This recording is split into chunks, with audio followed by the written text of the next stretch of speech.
2024년 7월의 어느 날이었어요. 저는 파트너 자매들과 함께 문장을 심사하고 선별하고 있었어요. 그때 전자매가 갑자기 몸이 안 좋다면서 어지럽고 가슴이 답답하다고 했어요. 자매는 의자에 앉아 있었는데도 금방이라도 쓰러질 것처럼 몸을 가누지 못하고 비틀거렸죠. 처음에는 날이 너무 덥고 방 안도 환기가 잘 안 돼서 그런가 보다 했어요. 근데 그 뒤로도 자매는 그런 증상이 더 자주 나타나더라고요. 심할 때는 말할 기운도 없었고 몇 걸음만 걸어도 숨을 헐떡였어요. 혼자서는 일상생활도 제대로 할 수 없었고 본분을 이행하는 건 더 말할 것도 없었죠. 그때 저는 자매가 무슨 큰 병에 걸린 건 아닐까 하는 걱정이 들었어요. 근데 곧 다른 생각이 들더라고요. 우리는 지금 문서 본분을 이행하고 있어. 이건 매우 중요한 본분이기도 하고 자매도 그동안 고생을 마다하지 않고 열심히 해서 어느 정도 성과도 있었잖아. 하나님께서 분명 큰 병에 걸리지 않도록 지켜주실 거야. 이번 일은 아마 자매에게 임한 하나님의 검증일지도 몰라. 공과를 배우고 나면 하나님께서 병도 낫게 해주실 거야. 그럼 병원에 가서 검사는 받아봤어요? 갔었죠. 의사는 모든 수치는 다 정상인데 심장 박동이 좀 느린 편이고 가벼운 심근오열 증상이 있다고 했어요. 그러면서 심장 기능을 좀 높여주고 혈액순환을 돕는 약을 처방해 주면서 푹 쉬라고 했어요. 검사 결과를 보고 우리는 다 전자매가 요 약만 잘하면 괜찮아질 거라고 생각했어요. 저는 마음속으로 계속 하나님께 감사드렸어요. 그리고 우리는 하나님을 믿지 않는 사람들과는 다르게 하나님을 믿고 있으니까 그분의 보살핌과 보호가 있고 공과를 배우고 나면 병도 나을 거라고 굳게 믿었어요. 근데 예상과는 다르게 전자매는 병원에서 돌아와 한동안 쉬었는데도 병이 재발했고 증상도 점점 더 자주 나타났어요. 어느 날 아침에는 전자매가 몸이 안 좋아서 방에서 쉬고 있었는데 어찌된 일인지 갑자기 침대에서 떨어지고 말았어요. 저희는 그 소리를 듣고 바로 방으로 달려갔어요. 자매는 바닥에 쓰러져서 꼼짝도 못하고 두 눈을 꼭 감은 채 거칠게 숨을 몰아쉬고 있었어요. 손발은 차갑고 팔다리는 뻣뻣하게 굳어 있었죠. 게다가 온몸을 계속 떨고 있었는데 금방이라도 숨이 넘어갈 것처럼 보였어요. 그렇게 심각했어요? 네. 저희는 그 모습을 보고 정말 깜짝 놀랐어요. 성긴 본분을 이행하던 자매가 급히 구시만을 찾아서 먹였고 그제야 전자매는 조금씩 안정을 되찾았죠. 그때 일을 다시 떠올리면 지금도 심장이 쿵쾅거려요. 저희가 조금만 늦었으면 어떻게 됐을지 생각만 해도 아찔해요. 네. 침대에 누워 가슴에 손을 얹고 고통스러운 표정을 짓고 있는 자매를 보니까 마음 한구석이 찡하더라고요. 어쩌다 이렇게 된 걸까? 의사는 괜찮다고 했는데 지금 자매는 누가 봐도 심장에 심각한 문제가 있는 것 같아.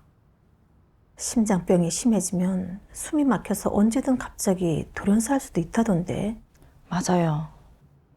이제 겨우 30대인 자매가 어쩌다 이런 중병에 걸렸을까? 특히 자매가 힘없는 목소리로 저한테 이렇게 말했을 때는 더 그랬어요.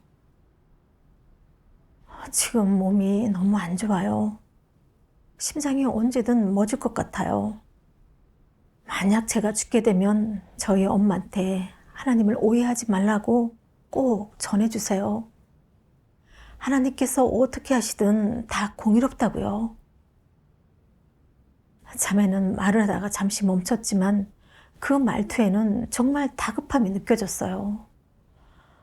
그런 자매의 모습을 보니까 너무 무서웠어요.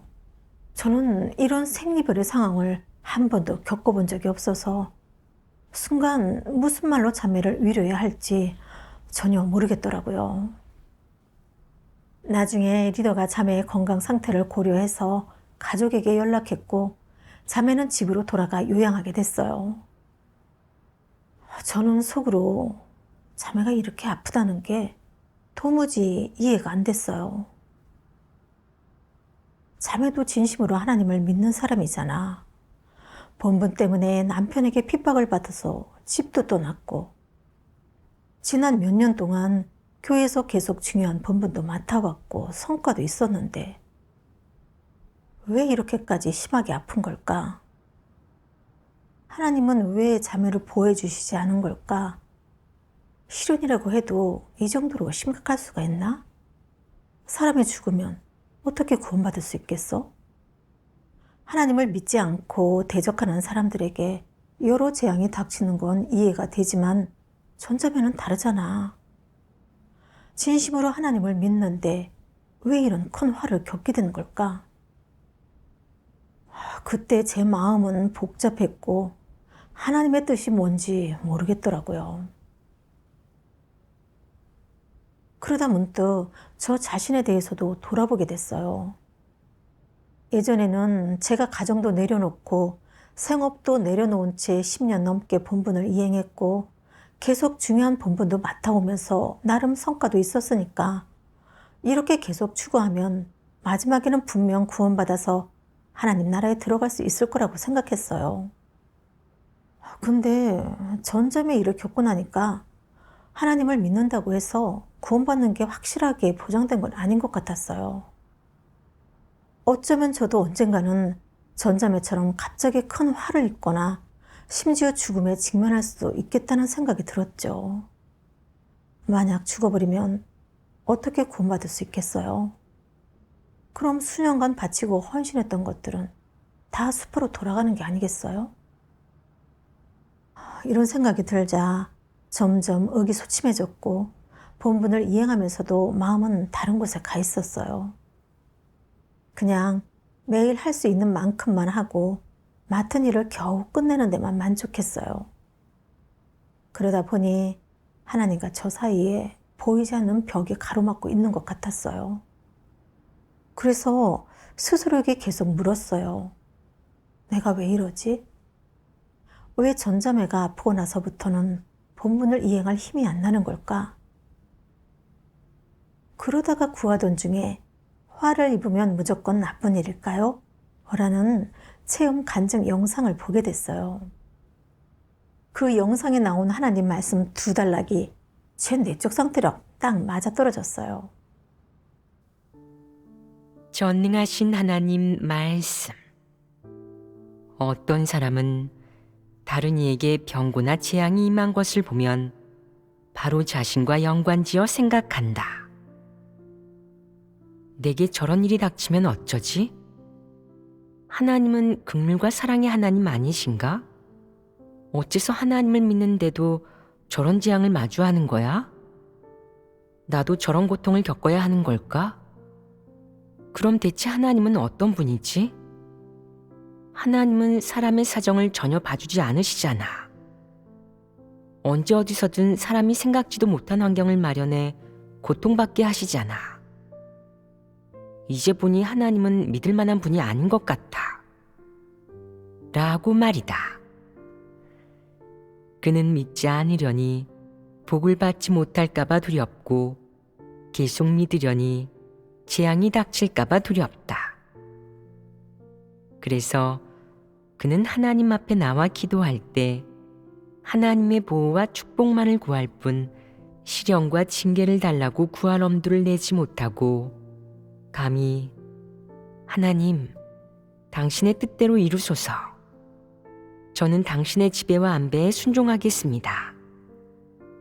라고 말하지 못한다. 이렇게 기도할 엄두를 내지 못하는 것이다.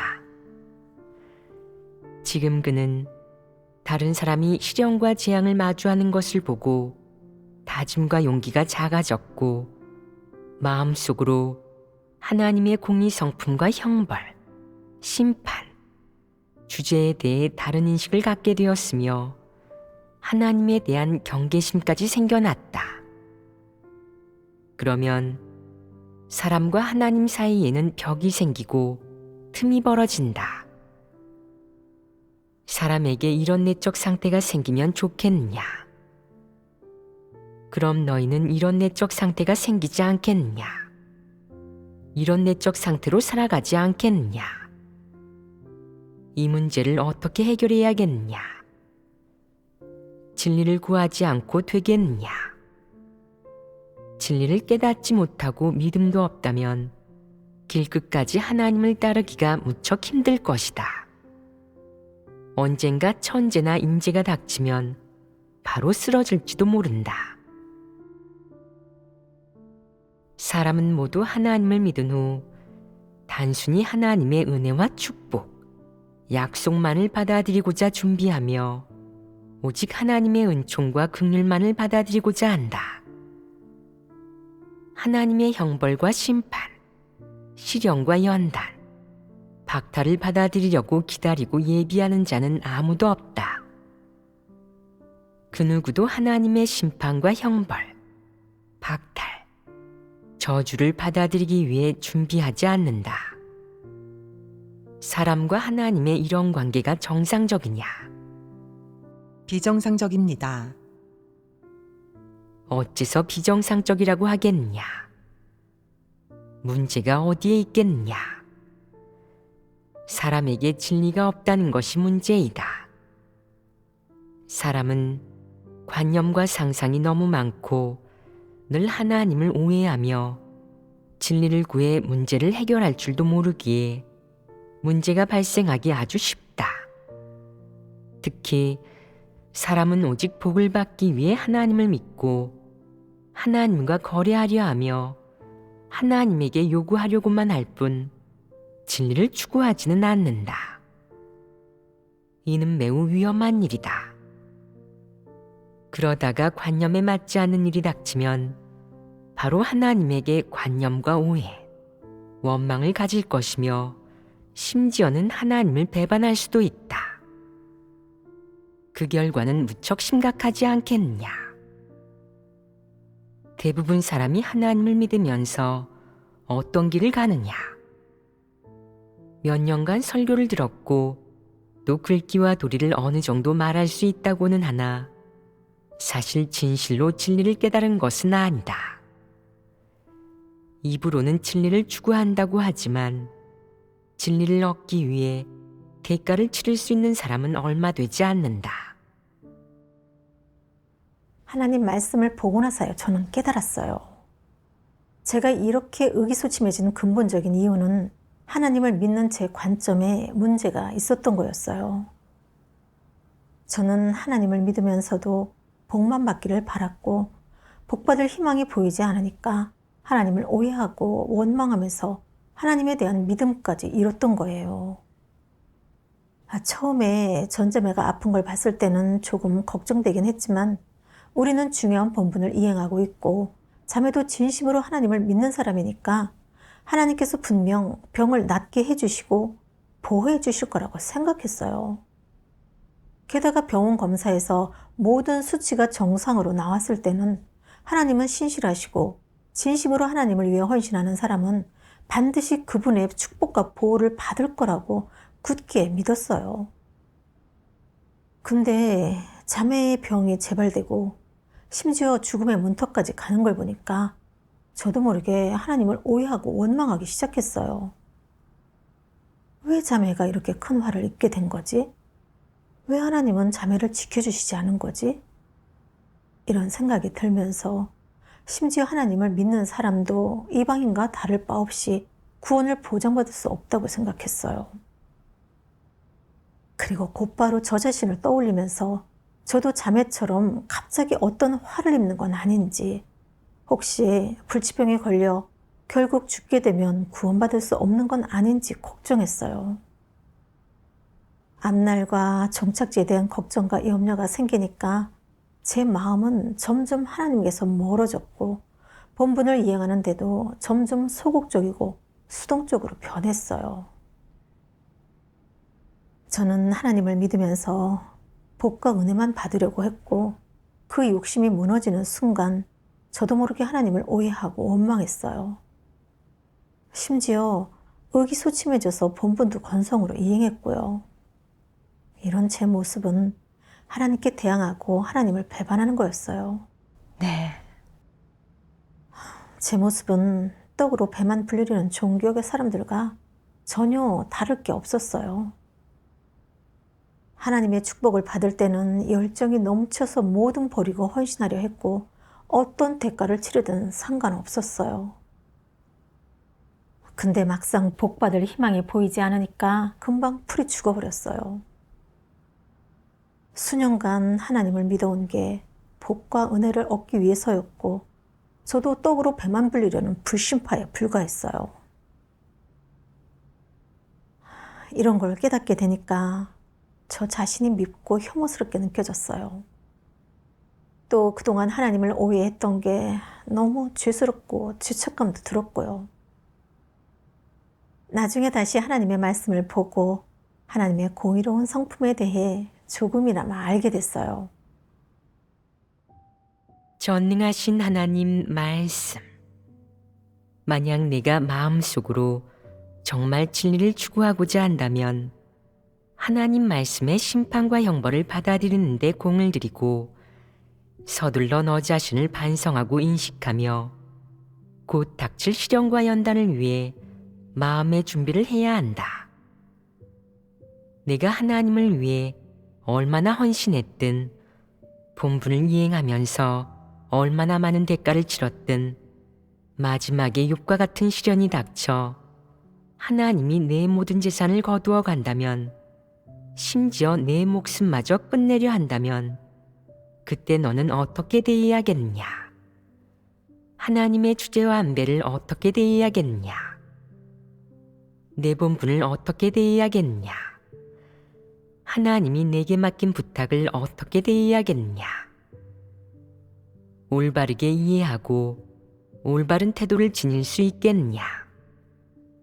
이 질문에 답하기가 쉽겠느냐? 이것이 바로 너희 앞에 놓인 큰 난관이다. 이것이 난관이고 문제인 이상 해결해야 하지 않겠느냐? 어떻게 해결해야겠느냐? 해결하기가 쉽겠느냐? 너는 이렇게 오랜 세월 하나님을 믿으면서 이렇게 많은 하나님 말씀을 읽고 이렇게 많은 설교를 들었으며 이렇게 많은 진리를 깨달았다.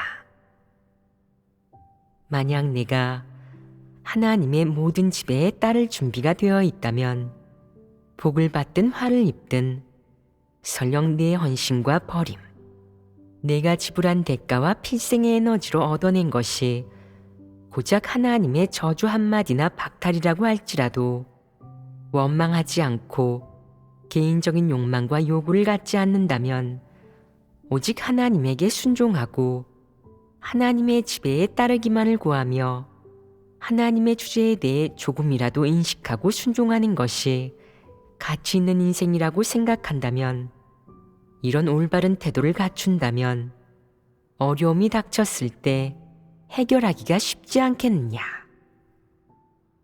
하나님은 모든 사람을 공평하게 대한다. 하나님의 성품은 모든 피조물에게 긍휼이고 사랑이며 위엄이고 진노이다. 모든 사람을 대할 때 하나님의 공의 성품 속 긍휼과 사랑, 위엄과 진노는 변하지 않는다. 하나님은 절대 일부 사람에게는 긍휼과 사랑만 베풀고 일부 사람에게는 위엄과 진노만 보이지 않는다. 하나님은 그렇게 하지 않는다. 하나님은 공의로운 하나님이며 모든 사람을 공평하게 대하기 때문이다. 그 누구에게나 하나님의 긍휼과 사랑, 위엄과 진노는 똑같이 존재한다. 하나님은 사람에게 은혜와 축복을 베풀어 주고 사람을 보호해 줄 수도 있으며 동시에 사람을 심판하고 형벌하고 저주할 수도 있으며 하나님이 사람에게 준 모든 것을 거두어 갈 수도 있다. 하나님은 사람에게 모든 것을 줄 수도 있고 모든 것을 거두어 갈 수도 있다. 이것이 하나님의 성품이자 하나님이 모든 사람에게 행하려는 사역이다.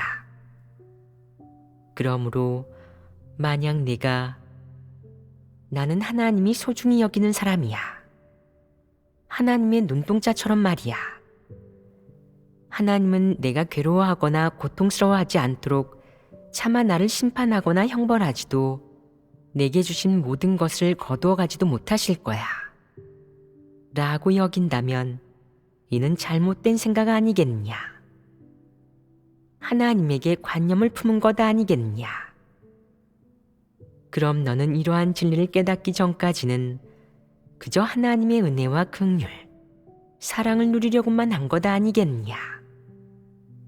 너는 하나님에게 심판과 형벌, 그리고 공의와 위엄, 진노의 성품도 있다는 사실을 늘 잊는다. 입으로는 하나님이 공의롭다고 하고 하나님이 내게 긍휼과 사랑을 베풀 때는 감사하며 하나님을 찬미하지만 하나님이 형벌과 심판을 내리고 위엄과 진노를 드러낼 때는 언짢아 하며 이런 하나님은 안 계셨으면 좋겠어. 이런 게 하나님의 행사가 아니었으면 좋겠다고. 또 하나님이 나를 겨냥하지 않으셨으면 좋겠어. 이게 하나님의 본뜻이 아니었으면 좋겠고 이런 일들이 다른 사람에게 닥치고 나한테는 닥치지 않았으면 좋겠어. 나는 착한 사람이고 나쁜 짓을 한 적이 없는 데다가 하나님을 오래 믿으면서 아주 많은 대가를 치렀으니 하나님이 나한테 이렇게 매정하게 대하시면 안 돼. 나는 하나님의 긍휼과 사랑, 크나큰 은혜와 축복을 누릴 권리와 자격이 있어. 하나님은 차마 나한테 심판과 형벌을 내리지 못하실 거야.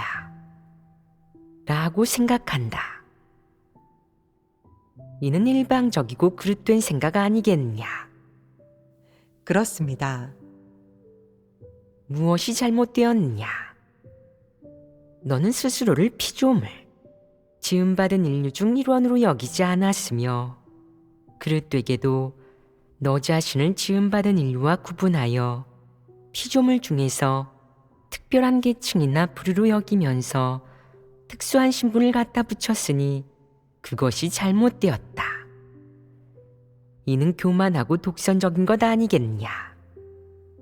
비이성적인 것 아니겠냐? 이런 자가 진실로 하나님께 순종하는 사람이겠냐? 절대 그렇지 않다.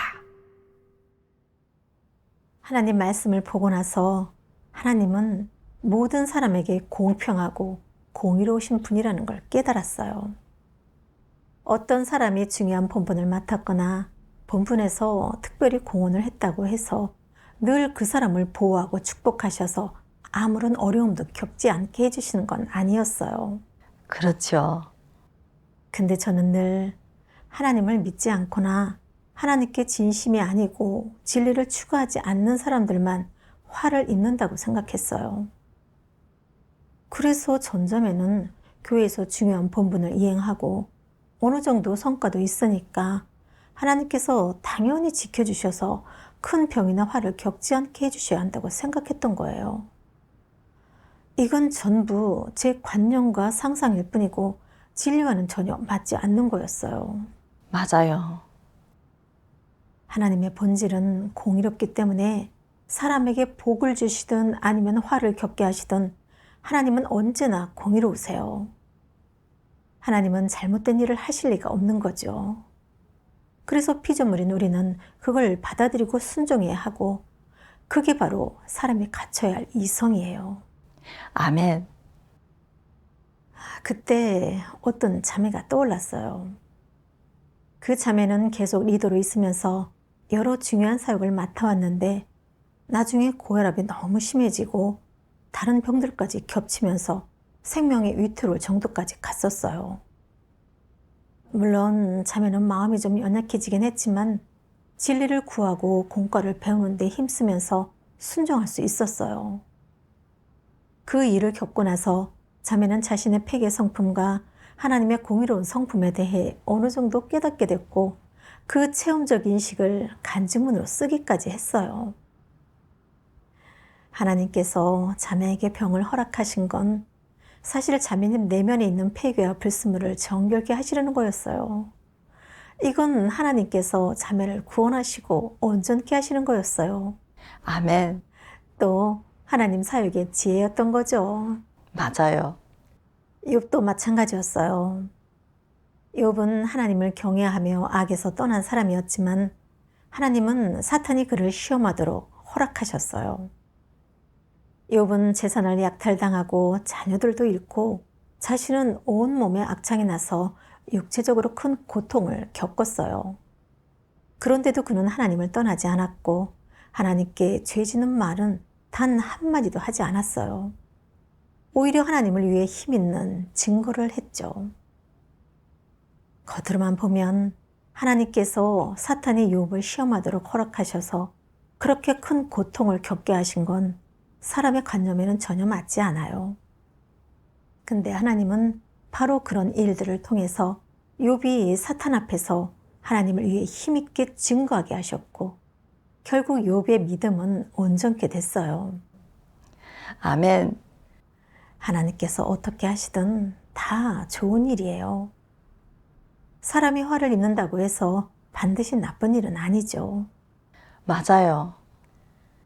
만약 사람이 그 가운데서 하나님의 뜻을 구하고 공과를 배워 진리를 깨닫고 정결함을 얻게 된다면 나쁜 일도 결국 좋은 일로 바뀌는 거예요.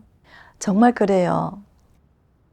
예전에 저는 모든 게 평안하고 순탄해야 좋은 일이고 재난이나 화를 입는 건 다 나쁜 일이라고 생각했는데 지금 돌아보니까 제 관점이 많이 치우쳐 있었어요. 하나님께서 말세에 하시는 사역은 사람을 심판하고 정결케 하시는 사역인데 하나님은 사람의 관념에 맞지 않는 여러 가지 일들을 통해 우리를 실현하고 연단하세요. 그 과정을 통해 사람의 폐괴 성품이나 속셈, 불순물을 드러내셔서 사람이 스스로 반성하고 깨닫게 하시고 또 진리를 구하고 실행하면서 그런 폐괴 성품에서 벗어나 구원에 이르게 하세요. 근데 저는 하나님의 사역을 잘 알지 못했어요. 그러다 보니 하나님을 믿으면서도 평안하고 순탄한 것만 추구하면서 하나님의 은혜만 누리려고 했어요. 시련이나 화를 겪는 건 피하려고만 했고요. 그렇게 해서는 아무리 오래 체험해도 정결케 되거나 변화될 수 없을 거예요. 맞아요. 지금 전자매가 이렇게 큰 병을 겪고 있는 데에는 분명 하나님의 뜻이 있고 자매가 배워야 할 공과도 있을 거예요. 그건 제가 분명히 알 수 있는 일이 아니니까 사람의 관점에서 분석하고 연구할 게 아니죠. 맞아요. 진리를 구하고 하나님의 뜻을 구해야 하고 맡은 본분을 절대로 지체시키면 안 돼요. 그게 바로 제가 갖춰야 할 이성이죠. 네. 이렇게 교제해 주시니까 마음이 환해졌어요. 하나님의 뜻도 좀 깨닫게 됐고요. 하나님께 감사드려요. 네, 하나님께 감사해요. 나중에 저는 곰곰이 생각해 봤어요. 왜 자매가 아픈 뒤로 내 마음이 계속 의기소침했던 걸까? 그 근본 원인이 뭘까? 그렇게 구하던 중에 하나님의 말씀을 보게 됐어요. 전능하신 하나님 말씀.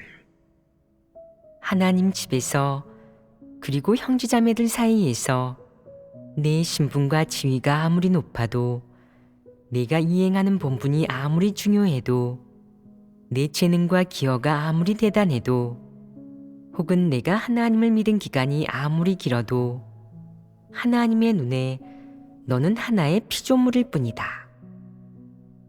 내 지위가 아무리 높아도 너는 평범한 피조물이다.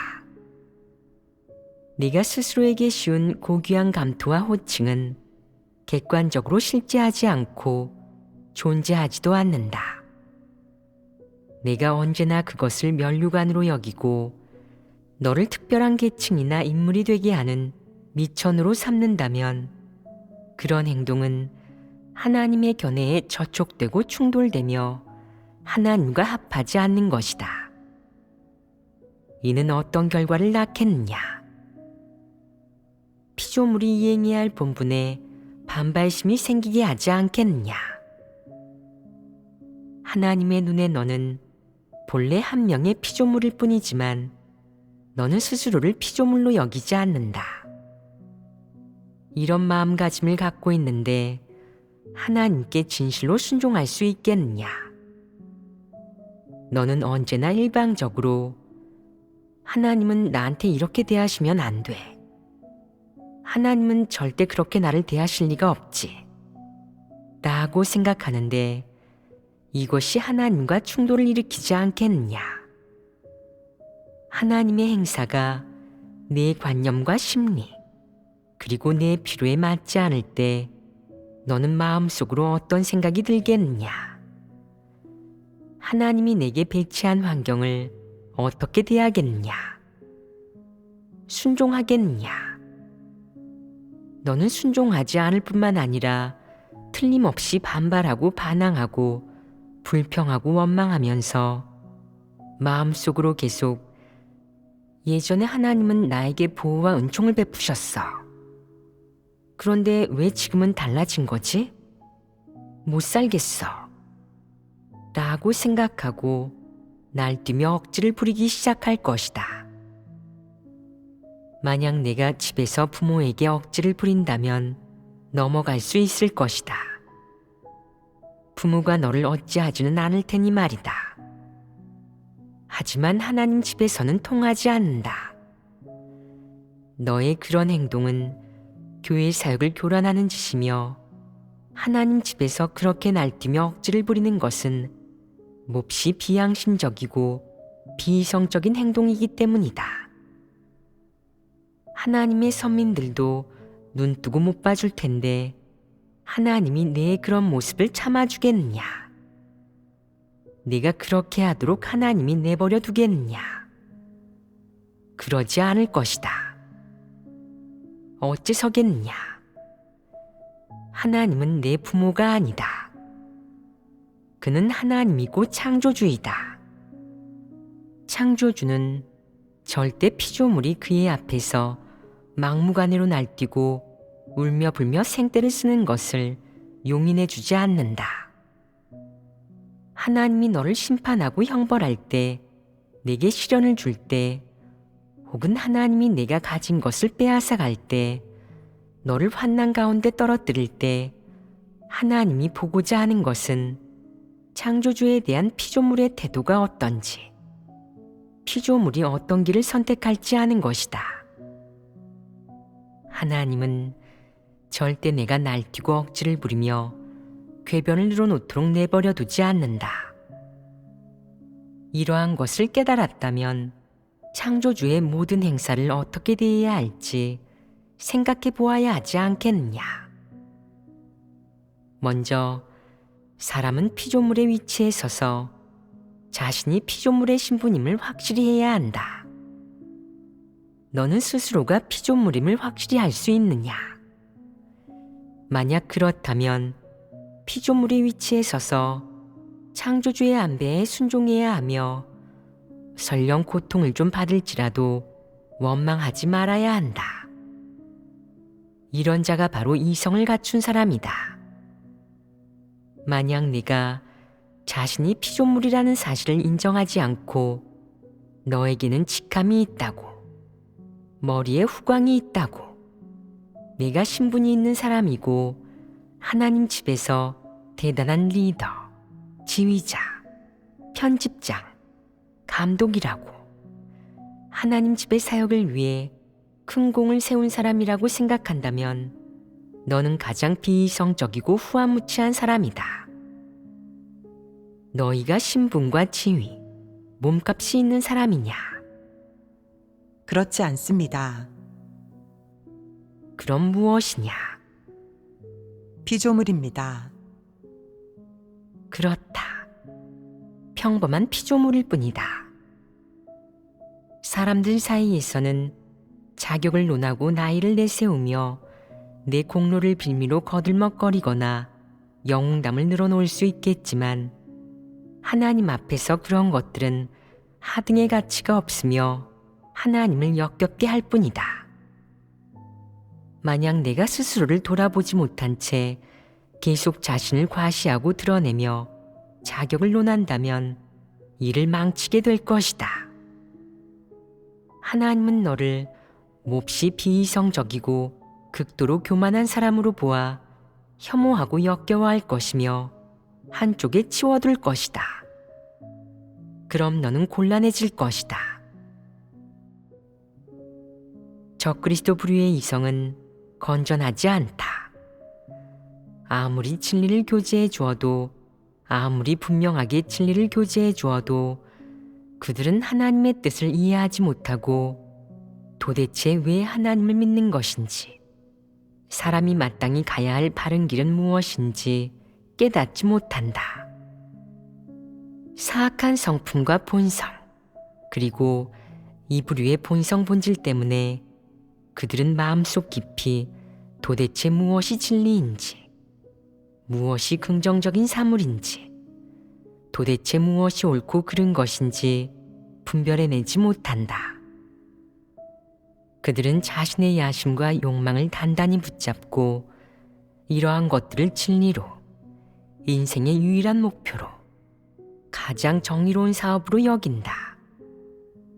그들은 사람이 성품 변화를 이루지 못하면 영원히 하나님의 원수가 된다는 진리를 알지 못하며 하나님이 사람에게 어떤 복을 줄지, 사람을 어떻게 대할지 등은 사람의 자질이나 은사, 재능, 미천에 달린 게 아니라 그 사람이 얼마나 많은 진리를 실행하고 얻었는지, 하나님을 경외하며 악에서 떠나는 사람인지에 달려 있다는 것도 모른다.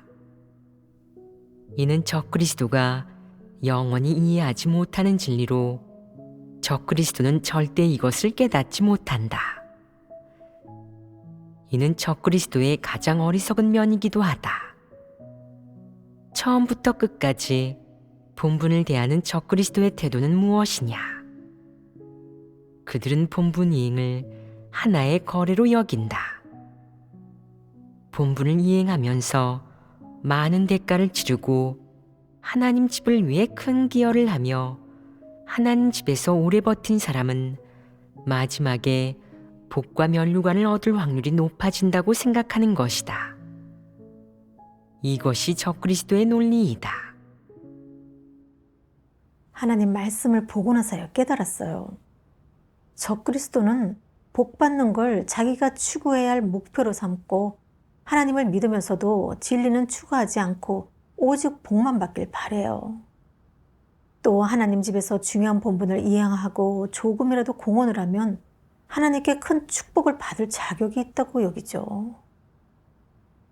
생각해 보니까 제가 추구하는 관점이 적그리스도와 똑같았어요.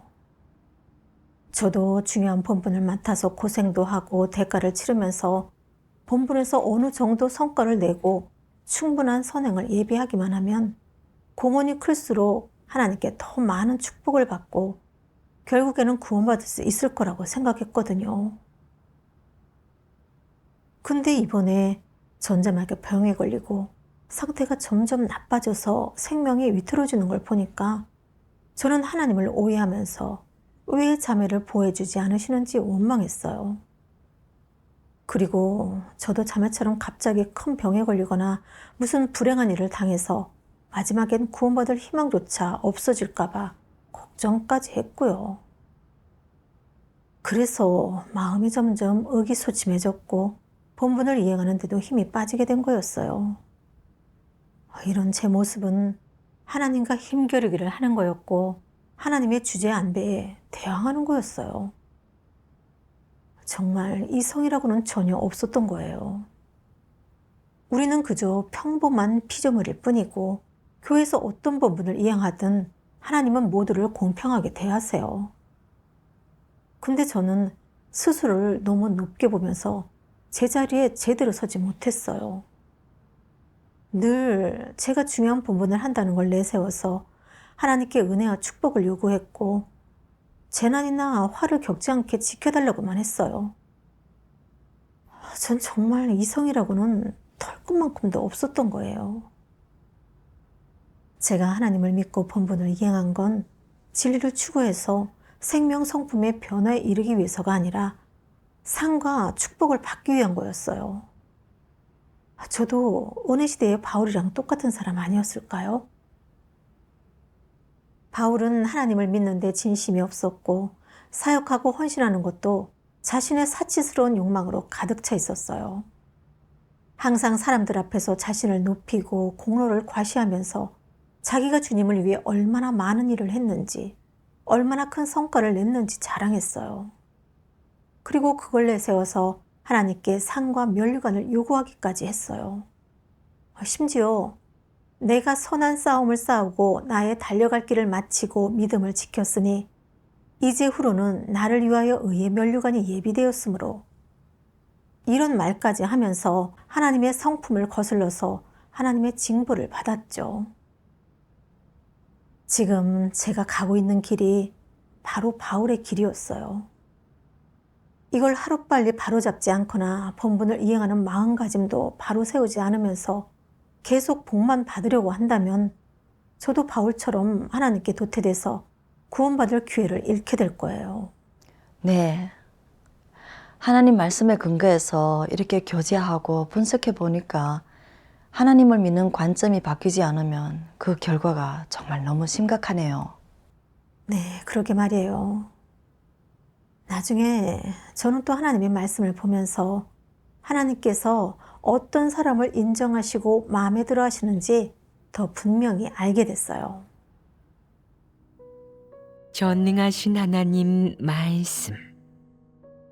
본분 이행이 기준에 달하려면 네가 하나님을 얼마나 오랫동안 믿었는지, 네가 얼마나 많은 본분을 이행했는지, 하나님 집에 얼마나 많은 공적을 세웠는지, 본분을 이행하면서 얼마나 많은 경험을 가지게 되었는지 등과 상관없다. 하나님이 보는 것은 한 사람이 가는 길, 다시 말해 진리를 대하는 태도와 일처리 원칙, 방향, 근원, 출발점 등이다. 하나님은 그러한 것들을 본다. 그것이 내가 가는 길을 결정한다. 사람의 입장에서 보자면 하나님께 기여하면 상을 받아야 하고, 또 크게 기여한 사람일수록 하나님의 기쁨을 얻는 것이 당연하다. 사람의 관점을 보면 그 본질은 거래의 성질을 띈 것이지 자발적으로 피조물의 본분을 이행하고자 하는 것이 아니다. 반면 하나님의 입장에서 보면 진실하게 하나님을 사랑하고자 하고 또 하나님께 완전히 순종하고자 하는 사람, 즉 피조물의 본분을 이행하고자 하는 사람일수록 하나님께 더욱 인정받을 수 있다. 하나님의 관점을 보면 사람에게 사람의 원래 본분을 회복하고 원래 지위를 회복하기를 바라는 것이다. 사람은 피조물이므로 선을 넘어 하나님께 그 어떤 요구도 해서는 안 되고 오로지 피조물의 본분을 이행해야 한다. 바울과 베드로의 종착지는 그들이 얼마나 크게 기여했는지가 아니라 그들이 피조물의 본분을 이행할 수 있었는지의 여부에 따라 판정되었다. 또 그들이 얼마나 많이 사역했는지, 그들에 대한 사람들의 평가가 어떤지가 아니라 그들이 원래 추구한 것에 따라 결정되었다. 그러므로 자발적으로 피조물의 본분을 이행하고자 하는 것이 성공의 길이고, 진심으로 하나님을 사랑하고자 하는 길이 가장 옳은 길이며, 옛 성품을 변화시켜 순결하게 하나님을 사랑하고자 하는 것이 성공의 길인 것이다. 성공의 길이란 피조물이 원래의 본분과 모습을 되찾는 길, 즉 회복의 길이며 하나님이 처음부터 끝까지 행한 모든 사역의 근본 취지이다. 하나님의 말씀은 정말 분명했어요. 그쵸. 하나님 집에서는 어떤 본분을 이행하든 높고 낮음이나 귀하고 천함 같은 구분이 없어요. 또 구원받을 수 있느냐 없느냐는 어떤 본분을 했는지, 얼마나 공헌했는지, 성과가 얼마나 있었는지가 아니라 그 사람이 진리를 추구하는지, 그리고 생명 성품이 변화될 수 있는지에 달려 있어요. 이게 바로 가장 핵심이죠. 맞아요. 교회에서 드러났던 적그리스도들이 떠올랐어요. 그들 중 많은 사람이 예전에 리더나 일꾼으로 있으면서 본분을 이행할 때도 많은 걸 버리고 헌신했던 사람들이었어요. 근데 결국 잘못된 길을 걸으면서 본분을 이행하면서도 진리 원칙을 구하지 않고 자기 마음대로 행동하면서 하나님 집 사역을 심각하게 방해하고 가로막았어요. 아무리 교제해줘도 회개하지 않았고 결국 드러나서 도태되고 말았죠. 네. 반대로 교회에서 눈에 띄지 않는 본분을 맡고 있어도 진리를 추구하고 생명 진입에 집중하는 분들이 있어요. 본분을 이행할 때 진리 원칙을 구하니까 본분을 이행할수록 그 실력도 점점 더 좋아지더라고요. 이런 사람들에게는 구원의 희망이 있어요. 맞아요. 이걸 통해서 하나님께서 사람의 결말이나 종착지를 정하실 때 그 사람이 어떤 본분을 했는지, 얼마나 큰 공헌을 했는지를 보시는 게 아니라 그 사람이 진리를 얻었는지, 그리고 생명 성품의 변화가 있는지를 더 중요하게 보신다는 걸 알 수 있었어요. 이게 가장 중요한 거예요. 그쵸. 저는 하나님의 말씀에 근거해서 사람과 일을 바라보고 베드로의 길을 걸으면서 진리를 추구해서 생명 성품의 변화에 이르고 제 본분도 제대로 잘 이행해야 하죠. 이게 제가 추구해야 하는 방향이에요. 아멘. 나중에 저는 또 시련이 닥쳤을 때 어떤 태도를 가져야 하나님의 뜻에 맞을지 곰곰이 생각해 봤어요. 그러다가 하나님의 이 말씀을 보게 됐어요. 전능하신 하나님 말씀. 하나님의 지배와 안배에 순종하는 것. 이는 하나님을 따르는 모든 사람이 직면하는 기본적인 공과이자 가장 깊은 공과이다. 내가 하나님에게 어느 정도 순종할 수 있는지에 따라 너는 그만큼의 분량과 믿음을 갖고 있으니 이는 서로 상응하는 것이다. 베드로는 너무도 많은 시련과 연단을 겪고 나서 개인의 요구, 타산, 욕망을 전부 다 내려놓았다. 그는 하나님에게 이렇게 저렇게 해달라고 요구하지 않았으며 더 이상 자신의 생각을 갖지 않았고 자신을 완전히 내놓았다. 그는 하나님께서 원하시는 대로 하시옵소서. 저에게 시련을 주셔도 저를 채찍질하셔도 저에게 심판과 형벌을 내리셔도 환경을 일으켜 저를 책망하고 훈계하셔도 저를 단련하셔도 저를 사자굴과 이리굴에 놓으셔도 괜찮습니다. 하나님께서 어떻게 하시든 모두 옳고 어떻게 하시든 저는 모두 순종합니다. 하나님께서 행하시는 것은 모두 진리이니 저는 불평하지 않고 선택도 하지 않습니다. 라고 생각했다. 이것이 절대적인 순종 아니겠냐. 때로 사람은 마음속으로 하나님께서 행하시는 것이 모두 진리라고 말하는데 나는 왜 하나님께서 하신 이 일에서 진리를 발견하지 못했지? 보아하니 하나님도 틀리시는 게 있는 모양이야. 하지만 어떻게 말하든 하나님은 진리를 선포하실 수 있으니 하나님이지. 순종하자. 라고 생각한다. 이 순종이 진실하겠느냐? 이는 입으로만 하는 순종이고 선택적인 순종이지 진실한 순종이 아니다. 하나님을 믿을 때는 피조물의 위치에 서야 한다. 어떤 상황에서든 하나님이 내게 모습을 감추든 나타내든 내가 하나님의 사랑을 느낄 수 있든 없든 너는 내 책임과 의무가 무엇인지, 내 본분이 무엇인지를 알아야 한다. 이런 실행 측면의 진리도 알아야 한다. 만약 네가 관념을 계속 고집하면서 나는 이 일이 진리에 부합하고 내 생각에도 맞는다고 확신이 들면 순종할 거야. 만약 판단이 안 된다면, 하나님의 행사라는 확신이 안 선다면 그럴 때는 일단 기다릴 거야. 하나님의 행사라는 것을 확신한 후에 순종할 거라고. 라고 말한다면 이것이 하나님께 순종하는 것이겠냐? 그렇지 않다. 이것은 조건적인 순종에 불과할 뿐 절대적인 순종도 완전한 순종도 아니다. 하나님의 사역은 모두 사람의 관념과 상상에 부합하지 않는다. 성육신은 사람의 관념과 상상에 부합하지 않고 심판과 형벌은 더욱 사람의 관념과 상상에 부합하지 않는다. 대부분의 사람들은 받아들이고 순종하기 쉽지 않다. 하나님의 사역에 순종할 수 없는데 피조물의 본분을 이행할 수 있겠느냐? 이는 불가능한 일이다. 피조물의 본분은 무엇이냐?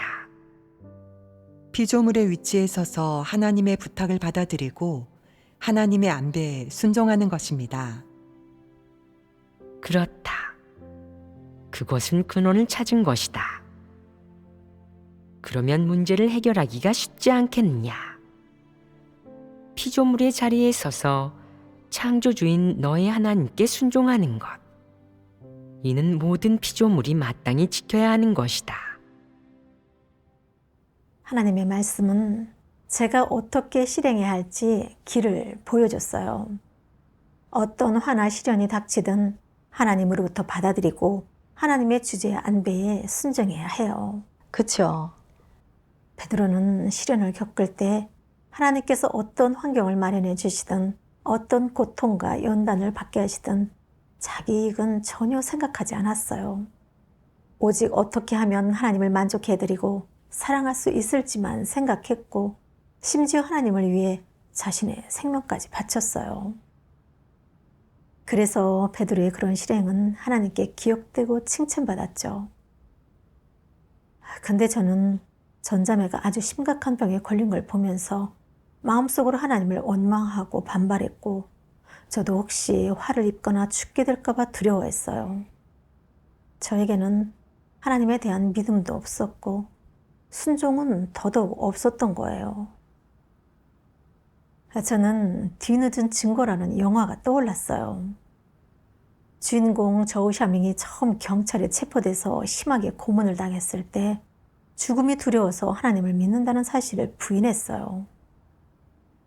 근데 그 후에 하나님의 말씀을 통해 자기 자신을 반성하고 인식하게 되면서 마음속으로 후회하고 자책했어요. 그리고 마귀 앞에서 하나님을 부인했던 자신의 연약함을 미워했죠. 그 이후 10년 동안 저우 형제는 진리로 자신을 무장하는 데 힘썼고 하나님께서 사람에게 시련을 주시는 의미와 사람에 대한 요구도 깨닫게 됐어요. 또 생사 문제에 대해서도 꿰뚫어 보게 됐고요. 그러면서 저우 형제는 하나님의 주제 안배에 순종하면서 목숨까지 하나님께 맡기길 원했고 언젠가 하나님을 위해 증거할 기회가 오기만을 바랬어요. 하나님께서는 저우 형제의 기도를 들어주셨고 나중에 저우 형제는 다시 큰 붉은 용에게 체포됐어요. 하지만 이번에는 더 이상 겁내거나 두려워하지 않았고 죽음에 얽매이지도 않았어요. 오히려 경찰 앞에서 큰 붉은 용의 사악한 본질을 폭로하면서 결국 사탄에게 수치를 안겨줬어요. 아멘. 저우 형제가 감옥에서 걸어 나오는 순간 얼굴에는 행복한 미소가 가득했어요. 저는 저우 형제가 분명 그때 목숨을 걸고 하나님께 한번 순종했던 걸 그가 평생 해온 일 중에서 가장 값지고 의미 있는 일로 여겼을 거라고 생각해요. 네, 아직 저는 하나님이 주시는 시련을 직접 겪어보지는 않았지만 저 형제를 본받아 제 본분을 잘 이행하면서 진리로 저 자신을 잘 무장하고 분량도 잘하도록 많이 노력해야겠어요.